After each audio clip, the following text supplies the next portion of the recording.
ውሃ ዘይትን ከስሰው ይባላል። ከሳሽ ማን ነው? ከሳሽ ውሃ ነው።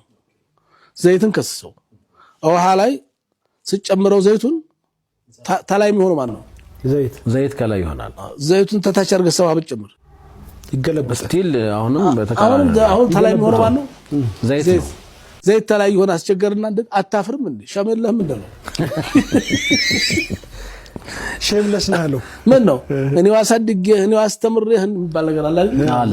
ለዛ ብቻ በደው ተሰርተ ሳሊጡም ንጉም በኔ ነው በቀለው። ሱብሃንአላህ እንዴ ዘይት ነው የቅባት እህል አይደል ዘይት የሚሆነው?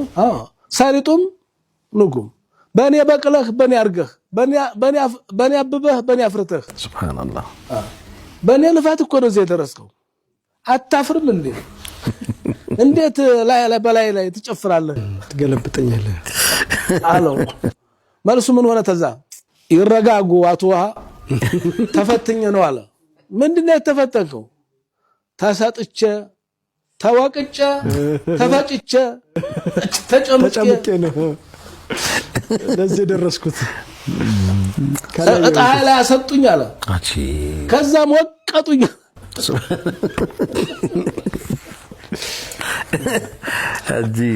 ከፈተና በኋላ ፈተና አልፌ ነው።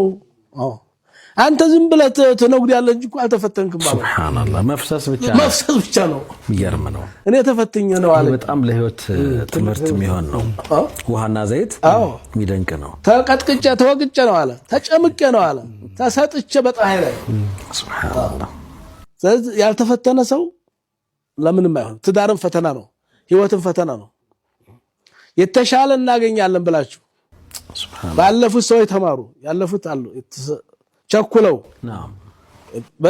በቸኩለው በተሳሳቱ ሰዎች ላይ ተነሱ ተማሩ። ትናንት አሁን ታሪክ ተማሩ። የነሱን ታሪክ አትድገሙት።